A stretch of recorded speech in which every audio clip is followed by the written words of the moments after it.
Hello and welcome to another episode of Leaders of Transformation. Today we're going to be talking about ditching the act. Now you may be wondering, what the heck does that mean? Well, we're going to talk about it here today. We have Leonard Kim with us. Leonard is a co-author of the book, Ditch the Act, which is coming out October 2019. You can pre-order it now, but it'll be launching in October. And I've had the opportunity to read. I read a pre-copy and it's awesome. It talks about revealing the surprising power of the real you for greater success. So it's all about you ditching the act and why that is necessary to do that in marketing. And Leonard is no stranger to marketing and branding. He is actually a personal branding expert.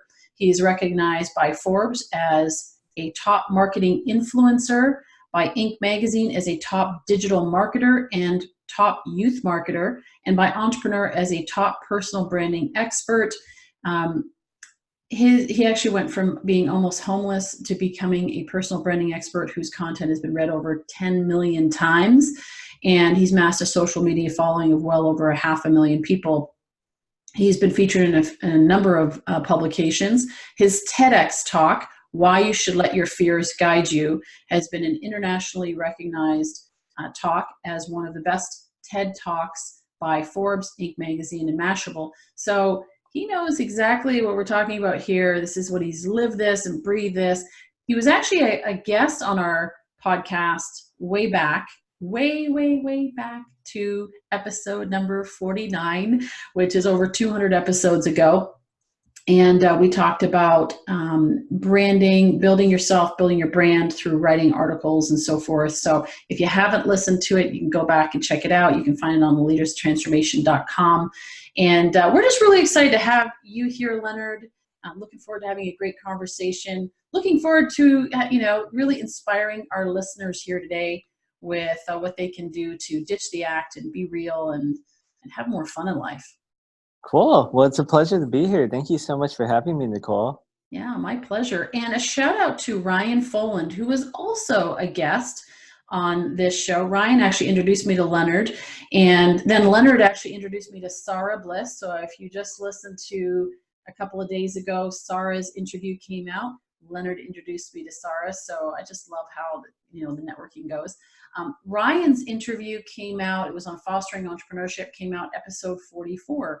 So again, way back. And Ryan and Leonard are now in business together, and they co-own a company called Influence Tree. So wanted to do a shout out. Thanks again, Ryan, for the introduction. Now, so let's talk about this book, Ditch the Act. And Sure. Yeah, why did you write this book? So I think most people in life, they have this big calling and something within them tells them that they need to go out there and do great things, like write a book or go out there and run for president or whatever it may be. And for me personally, I didn't really have that calling, and it was kind of weird because I was already going out there and I was creating content, and a lot of people were reading it, kind of like the 10 million reads that you mentioned prior. And at the same time, I believe about 2 years ago, I think I picked up like 200 media interviews in just 1 year, and things were just propelling extremely quickly in my life. For me, I feel that my life's a little bit different, where people kind of tap me on the shoulder and they're like, hey, there's this thing that you could be doing that could work. And I have this open mind, I pay attention. I'm like, oh, maybe that could work. And for me, like kind of like all those media features, all those 10 million reads, moving up in my career, starting a business, all those things were mostly people tapping on me on my shoulder, telling me, hey, there's more that you could actually do. That wasn't me actually thinking, oh, there's this that's going to happen. And the same thing kind of happened with the book. Like back in, I believe it was March of 2016, Wiley, a pretty large publishing house, reached out to me asking me if I was working on a book. So I took a phone call with them. And on that call, they told me to come up with a proposal. And I sat there and thought, okay, you want me to write 50,000 words for you? And I had to write a proposal. What's up with that? But anyways, I hired someone who was kind of junior to write the proposal. And while that was being developed, later that year in like December, Portfolio, which is Penguin Random House's business unit, asked me if I was working on something, and two literary agents asked me if I was working on something. So I worked with all of them. worked on developing out a proposal. I didn't have much input into it because, I mean, I didn't really want to work too hard on something where I wouldn't even know if there was a guarantee that I would get it. So I had this junior level proposal made. The agents shopped it around. Everyone didn't want that book, but they would be open to another one. And at that time, me and Ryan were told by Koshik, who's over at Portfolio, that our book was missing that one thing that we knew that no one else knew. And we're like, what do we know that no one else knows? So our agent suggested that we hire someone to come and interview us, develop our new proposal and figure out how that works. So we spent a buttload of money, 5 figures, had this guy come in, and he put together a proposal for us. And then we shopped that back around. And McGraw-Hill took interest in what the book was about. And then after that, they decided to put in a bid for it, make a purchase for it. And at that time, we had this proposal built out, and it kind of had the skeleton of what the 16 chapters would be. So since me and Ryan were heavily invested into what it would be at the time, we spent the first 2 months going, okay, this is exactly what the book is about. We know this material. We have to go and figure out how we're going to put all this into a book. Then we saw chapter 12 at the time, and we thought chapter 12 was a load of BS because I guess he just didn't put that much detail into it. So we flipped it out, changed it out for something else. And from there, we spent the next 2 months writing out little mini chapters so we could go point by point on exactly everything that our expertise covered. And the reason why we made those mini chapters is so we wouldn't miss out on crucial research. We wouldn't miss out on great examples. We thoroughly think through the exact storyline of how everything would be. So when it came time to actually write, we wouldn't be like at chapter 9 and go, oh, we forgot about that thing that should be in chapter 2.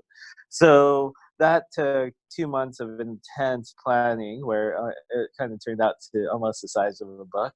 Then the next 2 months, we Ryan and I put pen to paper and kind of like wrote the entire thing. And we finished that project in about February. And then from February till now, we've just going back and forth with like cover, renditions to copy, and a lot of things like that. But it's kind of a weird journey when you think about it, because it's not like we were like, oh yeah, we have to write a book, we have to go change the world. It's, oh yeah, someone told us we should write a book. And they think that our material is phenomenal enough to really touch people, and maybe it's not something that we felt ourselves, but I think in the process of creating the book, we came out with something that we're extremely happy with, and it's got over 180 people who've endorsed it, from Gary McNone, Tiffany Boba, and all these large people who've had massive success in life, and we're just saying, wow, it's pretty cool. Well, I love you sharing that story, because a lot of times, yeah, people think that I need to have this big plan to write a book, but you were just following. If there is a lesson in this, is that you listen really well to what people are looking for from you. And that's kind of a theme for you, because even in your personal branding, even in you, I remember when we talked the first time around with the first episode, you talked about how you started writing on Quora about your personal failures and challenges, and people started to resonate with, and it's like, oh, well, maybe I'll do a little bit more of that. Where can I go with this? And just following that rather than trying to make it be something contrived is, I think, a really good lesson for people listening. Now, the book is tell us a little bit about what the book is about. Specifically your expertise, for those of few people in the world that don't know who Leonard Kim is. So just basically the end goal is to really be more human. As time has progressed with everything from the last 20, 30 years and even beyond that, like let's take a look at like my grandparents' generation. At that time, people walked down the street, they smiled, they waved to each other, they said hello. And I think we were in a place where there was a lot of humanity involved and a lot of compassion, because when I look at my grandfather and how he raised me. He loved me with so much love and compassion, and he was overall a great person. He would go help out his neighbors. He would go volunteer at the school cafeteria, and he lived this blessed life where he just gave back with love, and everyone loved him. And when we kind of move and fast forward a little bit, we look at my parents' generation, and at that time it was like keeping up with the Joneses. He could get the bigger house, bigger car, and we kind of moved into a society where we wanted to flaunt that one person was better than the next. And when we move to today, that same thing's really happening. When we pop open Instagram, we have pictures of people on vacation all the time, people living their best lives, sharing their best moments. And then when we kind of look at that, we look at what's going on all these channels, and we look at our own lives. And then, like last week, I got in a fight with my wife. And when I get in a fight with my wife and I go on Instagram and I look at everything, it's like I don't feel a sense of connection. I feel more disconnected than ever, and I feel more alone than ever. And I think what we've done is we've created a society where everyone kind of feels alone, depressed, has like mental disorders that might need medication, and we've kind of gone into a society where there's a lot of anxiety, and these things weren't prevalent like 50 years ago. It's slowly becoming more and more of an epidemic, and I believe a lot of that is because we forgot how to really go out there and be human like my grandfather was. And I think some of that is because when we go through school, go through work, we're told to go out there and be a certain way in front of our coworkers. When the boss walks in, we have to act a certain way. When the CEO walks in, we have to just go, oh, Mr. CEO or Mrs. CEO, what can I do for you? How can I be here? And we have to put on our best impression.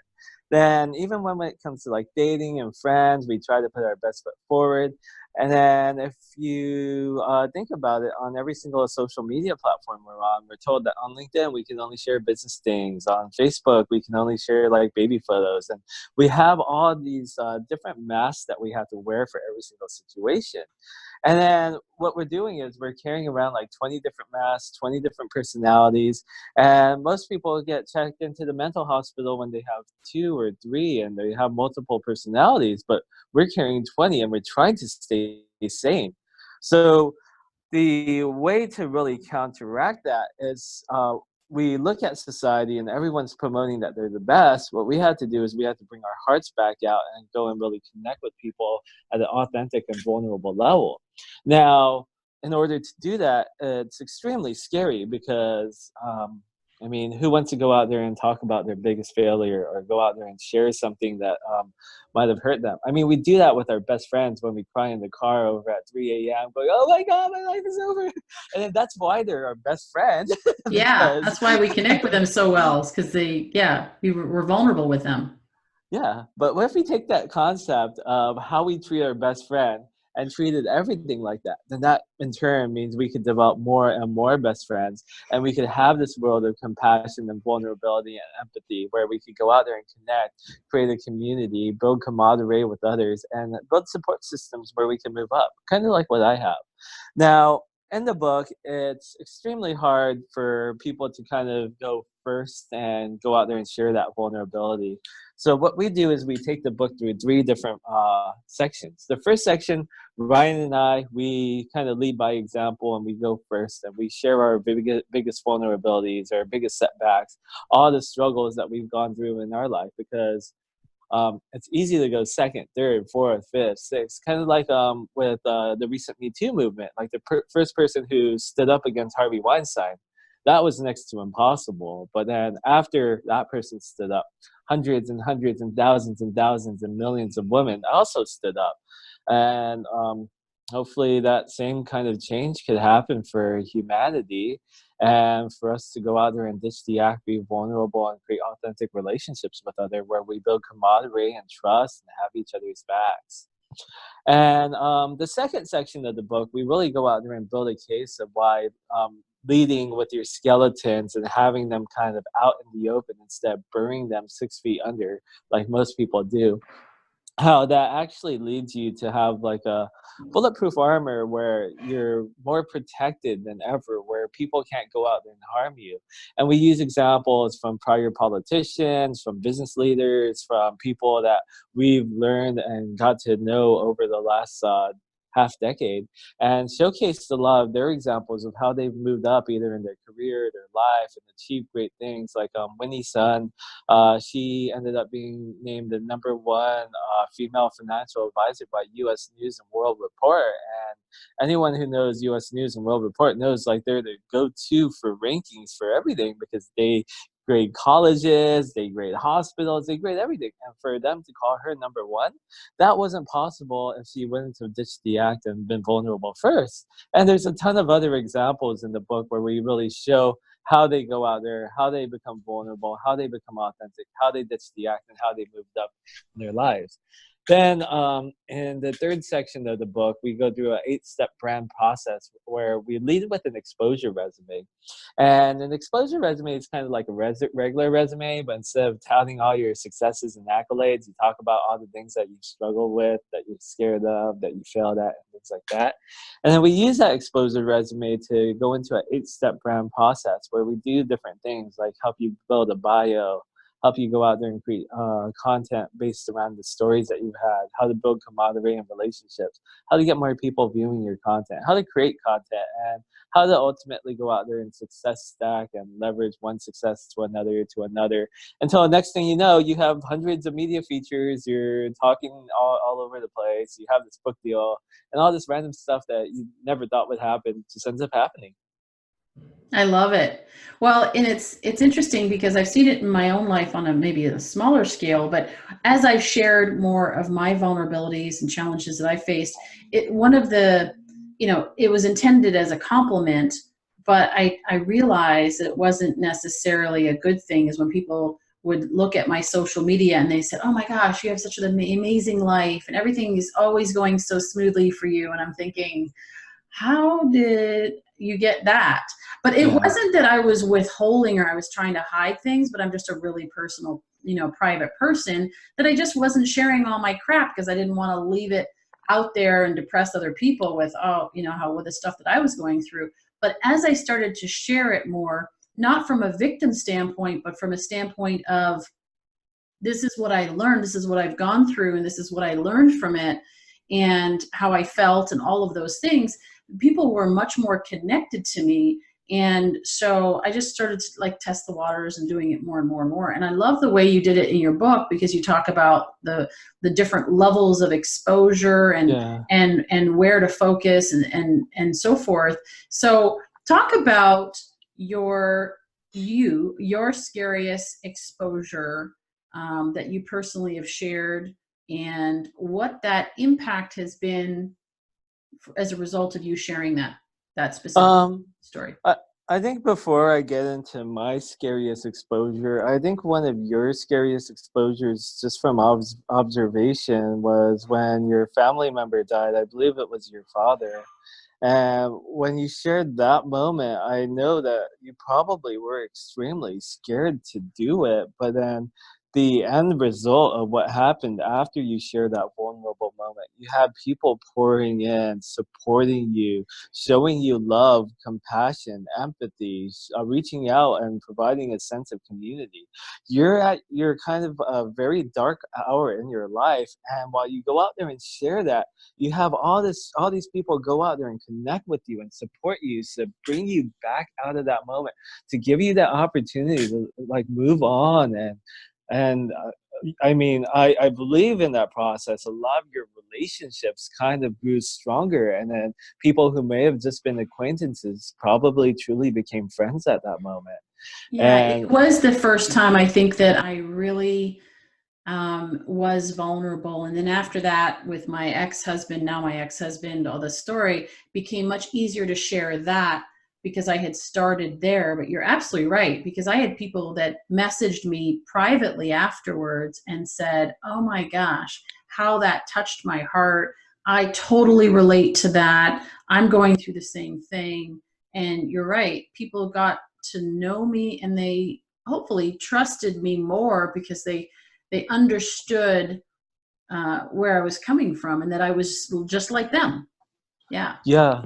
And when we go back to me about one of my scariest moments and things I had to share is in February, like my wife, she moved to Los Angeles and gave up absolutely everything. She gave up all her friends, her career, everything, and just sacrificed it all to be with me. And I mean, it's so remarkable that that happened. But while she was here, I wasn't the best husband I could be. I was scared in our relationship because I'm like, oh my God, there's all this pressure. Now I have to make all this work. And then I kind of became not as happy and loving, and I kind of blocked off my heart, and I made it extremely difficult for her while she was here.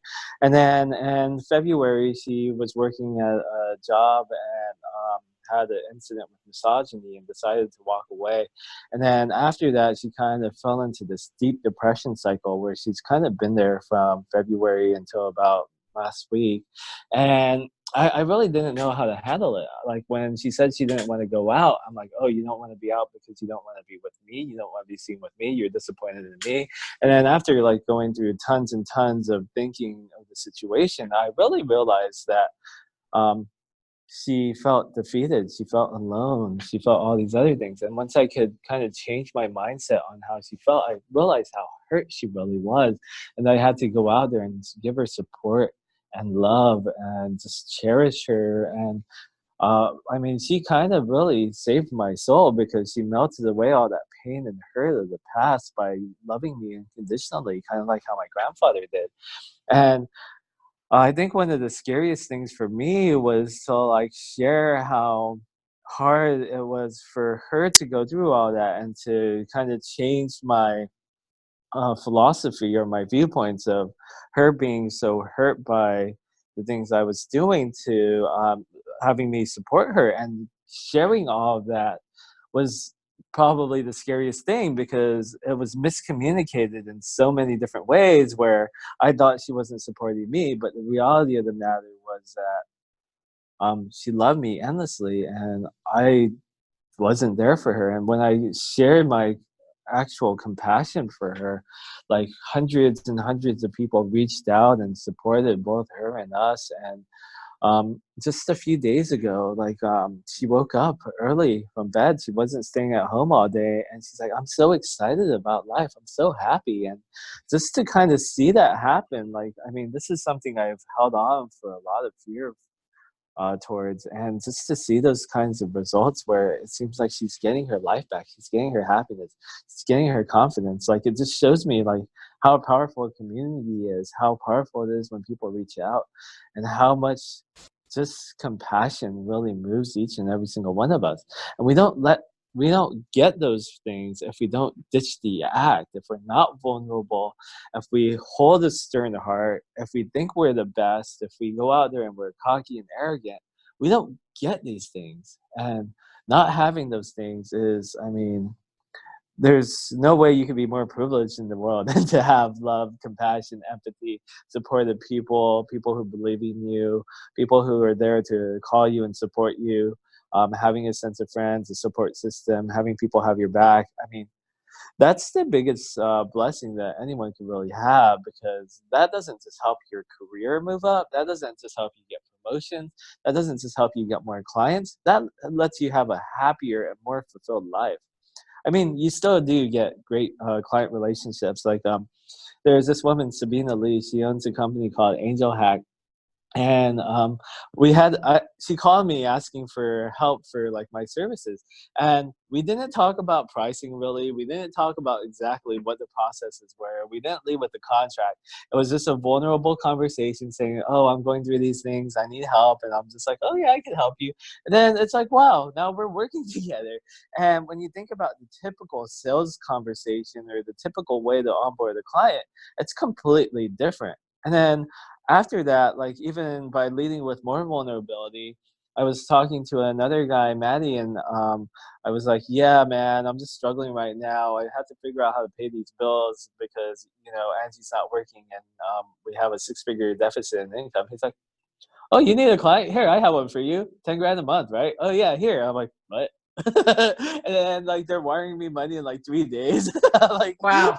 Yeah. this isn't like the regular sales process. This isn't everything that we've been trained our whole lives. But once you have that compassion and empathy and Yeah. vulnerability and authenticity, like things just work. It's weird. Yeah, it's amazing. And I know like some people try to hide it.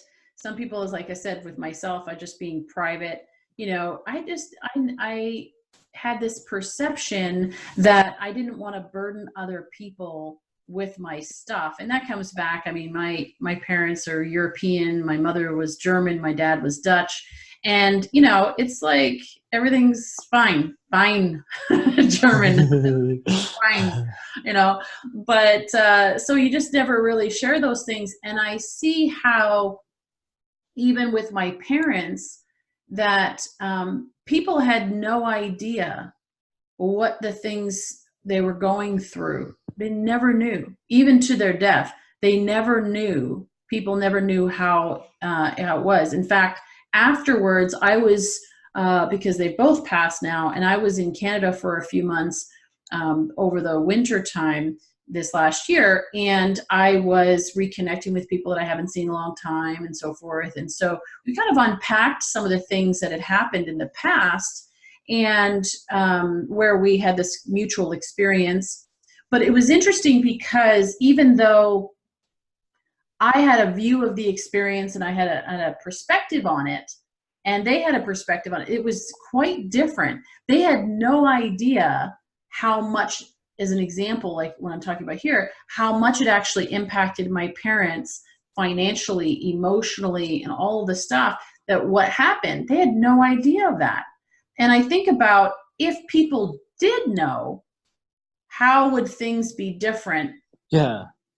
How would have things been different? Because literally my parents were, for many years, they were kind of living this isolation and dealing with it with a very few people knowing what was going on. I mean, we lost everything in the previous business, but nobody really knew that. They knew the business wasn't there anymore, but they didn't know the impact of it. And so, yeah, seeing that impact of not sharing and then experiencing it myself, and then realizing and seeing, you're a great example of that. Just sharing, like I remember posts where you would talk about your dating experiences, and my life is over. I'm like, oh, Leonard's not doing good today, whatever. But it connected me. I still remember Yeah. those, right? Where it connected me to that, rather than all the the times that you hear people say, I'm the greatest and I'm awesome and you should hire me and blah blah blah. I mean, whatever. Yeah. People let those things go.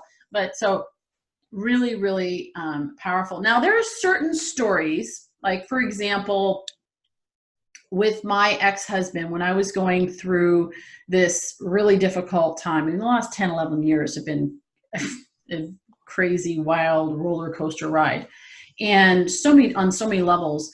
But specifically in that situation, I didn't share a lot of what was going on because it involved another person. Yeah. And similar to my parents, I didn't want to go against their wishes and talk about what was going on because they were prideful. They didn't want people to know. This wasn't the upbringing, the European upbringing. You don't share those things. You don't air your dirty laundry like that. And so same thing, as I said, with my husband, because we were going through it, and I didn't want people to look poorly on him because, I had some of that going on with personal friends. Like I would share with them and they're like, oh, he's a this, he's a that. I'm like, no, right? Because all of their judgments come out in that. So I didn't want that. And but it's a challenge because it was like a really big thing that was happening in my life, but I wasn't able to share it at that point in time. I didn't feel like I could share it and be vulnerable because it included somebody else who was not prepared to be vulnerable. So can you talk about, and you mentioned it about you with your wife and sharing stories. So how do you do that? How do you know the balance between what to share and what not to share? Well, there's 5 different levels of exposure. Level 1 would be like, so the reason why there's, at the ultimate goal, we want to go out there and share our biggest vulnerabilities, whether they're failed businesses, failed relationships, big struggles that we've had, losing our homes, things that have happened in our life that we've been hiding in our lives, whether there's just a whole list of different things that it could potentially be. But to kind of get up to that point, I mean, for me to go out there and say, share your biggest vulnerability, it's probably unlikely that most people are going to be able to do that right now.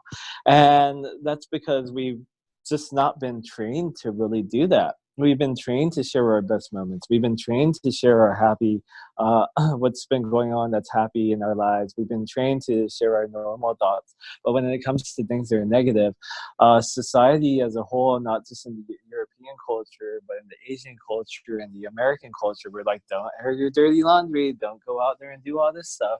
But I mean, if we kind of think back into like the caveman times, our whole lives were built around community where people would sit around the fire and chat and share stories. People would bond together and form tribes. And as time has gone by, we've just distanced ourselves more and more. And kind of like what your family did by kind of going out there into isolation, what we do is we take ourselves out from human nature and we put ourselves into this little world by ourselves. Now, if we were like maybe lions or tigers or any other animal and we went off on our own away from the pack, chances are we'll probably die. So that kind of tells why we should go out there and be vulnerable and everything like that, because I guess first we have to kind of learn how to go out there and be authentic and vulnerable, because I mean, everywhere you go, people are kind of preaching about it, but no one's really sharing how. How do you go out there and be authentic and vulnerable? We've had to be fake and wear all these different masks for 20, 30, 40, 50 years. Then now you're telling me to go out there and be vulnerable? It's like, what do you mean? How? So to kind of go out there, what we do is we go through 4 levels of exposure. And level 1 could be something super simple, like spilling water on your shirt, dropping food on yourself, stepping in gum, forgetting your keys when you go to your car, or maybe being locked out of your home. Like, these are all level 1 exposures. If you go out there and you start sharing these small little things that happen in your life, you're kind of training your muscle to go out there and share the bigger and bigger things. So after you go and share the little things, then you can progress to maybe a bad day that you were having, a bad haircut, maybe an argument that you had with someone else, then progress up into like a failed relationship or some struggles are happening right now, then all the way up to the big moments like the divorces and the losing of homes and maybe getting scammed or having some incident with misogyny or whatever it may be. And as these things kind of move up, like, sure, we want to go out there and protect the other parties who are kind of involved in our situations. And a lot of them do not want to go out there and share these moments because they want to go and regress too. And the closer the other person is, the harder it becomes because you want to kind of protect that other person. But when you really think about it, if isolation is what leads to death in the animal kingdom, isolation is what's going to end up causing your relationship with your spouse or whatever it may be to end up at that place where it falters. Now, what if theoretically 2, 3, 4, 5 years ago, both of you opened up about your struggles and friends came out of the woodworks, gave advice, opened up counseling sessions, provided a community, brought you out for dinner, treated you out, helped you work on your relationship together? Could it have gone in a different place? It could. Would it have gone in a different place? We don't know for certain, but you would have compassion and empathy from others where you could be rebuilding that together instead of separately. If me and Angie just held in our feelings about what was going on in our relationship, we might not have a relationship today, but today we're stronger than ever before and we're more in love with each other than maybe when we even first met. So, I mean, it's taking a Yeah. chance, sure, Yeah. but it's taking a chance that could potentially have a huge upside. Yeah. That's actually really true because we did a training last year with a friend of mine who's also been on this show. He's Sebastian Huynh, and we did a training where you got really, really vulnerable and so forth. Now, my ex-husband isn't, there's levels of vulnerability, right, where he was willing to go to. Um, but and myself as well, of course. But we all have that. But it was actually a really great experience to go through. And I think about, one of the things that Sebastian would talk about is being in integrity is being nothing in the shadows, nothing in the dark, everything being in the light, and so Yeah. that you can address it. And the biggest challenge with a lot of times in relationships like this, in this example, is when there's the stuff that's going on in the shadows. So where I would check in and say, hey, how are we doing? We just got back together after he'd been gone for a long time. This is what he wanted. Okay, great. So he decided he wanted to come back. Great. And then as we're going through it, I'm checking in. How are we doing? Right. And so, oh, we're doing great. Everything's great, and I'm so happy and blah, blah, blah. And then all of a sudden, this situation happens where he goes off and fools around with somebody while I'm in Toronto. And I'm like, so define happy, like define, and it was Yeah. interesting um, because when like Sebastian talked about it, it's like we if you don't argue, if you don't fight with each other, he was saying that somebody is not being true to themselves, right? Like if there's an issue and if you don't address the issue, you're not being true to yourself and Yeah. you're not being true to the other person. And so where I was like, look, talk about it. If there's something going on, let's talk about it. But when you have a community around you, sometimes it seems like it would be harder to do, but it actually becomes easier to do because if you're working with and connecting with people who are also vulnerable, it gives you the freedom to do it. So you're Yeah. absolutely right. I mean, who knows what would have happened if we had done more of that. It does, always takes two, and two people need to agree to that and so forth. But yeah, it's a really, really great point. And oh my gosh, this is like when you start off with, I noticed for myself, it's like you're fumbling around and figuring out what do I share? How do I share it without, getting too far out there? Or, it's kind of like children trying to learn how to walk. And so I Yeah. love your book because it's a process that you guide people through as a step-by-step process. It's not just saying ditch the act, but it's here's how you do it and Yeah. how do you extract it, because sometimes the biggest act that we have going on is with ourselves. Oh yeah. We just pretend like everything's fine, and you don't even know what's going on in the shadows or in the dark in our own mind. And so it's hard to articulate that to someone else when we're the one that's actually pretending. We're the biggest pretender with ourselves. So I love the way you actually outline it so that you can draw it out and go, oh yeah, I guess I have been burying that. I guess I didn't Yeah. look at those areas of my life as, areas that that I'm having challenges with. I just kind of like shoved it off underneath, like the skeletons in the closet, you just push it away and pretend that it's not happening. And we're the biggest culprits of it when we do that, because we're like, I have nothing to share. I'm fine. My life is fine. Just lost the Yeah. house, just lost the car, car died, this happened, that happened, and whatever. And we're like, oh, no, I'm fine. Until one day Yeah. we realize we're not fine, like really not fine. Yeah, and I think one of the biggest things that we don't realize as human beings is there's no such thing as keeping anything in the shadows. There's no such thing as having anything buried 6 feet under and having it never reappear. Like, let's say we were to theoretically have a skeleton and we put it 6 feet under and then we buried it like next to the river in the middle of nowhere. And it's never going to be discovered again. I mean, I've seen episodes of NCIS where someone's like digging up the skeleton and going, "Hey, what's this?" And then like that happens in real life too, where no matter where you bury your skeleton, no matter how far deep it is, it's going to come back. It's going to reemerge, and it's going to haunt you at some point. So why should we even put things into the shadows? Why should we even try to go out there and bury things? Why don't we just keep them open and in the light? So then we could go and address things, because only in the light are we going to be able to, one, address things, and or two, fix them. Otherwise they're just going to come and chase us down for the rest of our lives. And I mean, George Bush didn't talk about his DUI when he was running for president, and that almost cost him his entire election. He worked his entire life to have that moment where he could potentially run and get into the Oval Office. And all that was almost taken away by one tiny little skeleton.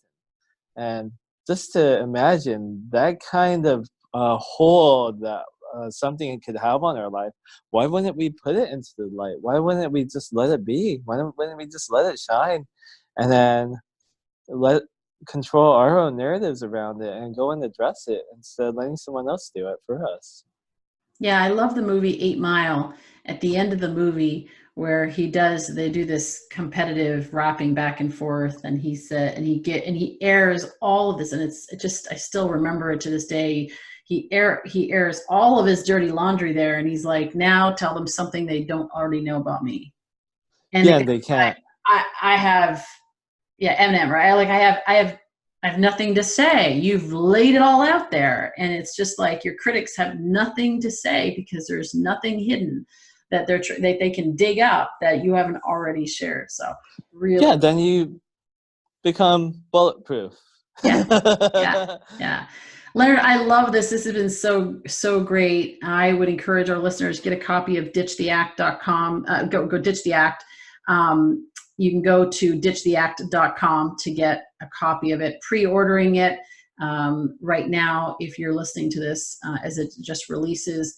Later on, of course, it'll be there available for you, and it'll be on Amazon and all the different major platforms. If you want to reach out to Leonard, you can reach out to him at leonardkim.com. Of course, he's all over social media, and we'll make sure that all the links are in the show notes to his social media platform, at least some of them, because he's on so many platforms. I don't know if we'll get all of them, but you'll definitely get into that world where you can learn more about Leonard, what he's doing, and what they're doing at Influence Tree. If you're looking for some further assistance beyond the book to be able to help you in your personal branding, I highly recommend it. Leonard, it's been just such a pleasure to have you today. Thank you. Thank you so much for having me, Nicole. It was a pleasure. And it was a pleasure to meet everyone who's listening. Yeah, thank you so much. And thank you for being vulnerable and just sharing and having the courage to do that. So you create the space for other people to see that it's possible. And really, really appreciate that. And so for our listeners, we appreciate you being here and love to hear your stories. You can find us on leadersoftransformation.com. You can, of course, find us on social media. Let us know your stories. Let us know if you have questions or comments or things that you would like to share and you need some support, a community to come around you in some of the challenging times that you're having in your life. Please reach out to us. You know, this is a whole community of people that care about you as a human being and want to support you. And as well as that, there's a lot of coaches that have specific skill sets in terms of helping you walk through certain, aspects, whether it be business or finance or relationships or health. And so we can get you the support you need so that you can move beyond it. So we encourage you to reach out if you need some support in those areas. And we look forward to seeing you on the next episode of Leaders of Transformation real soon.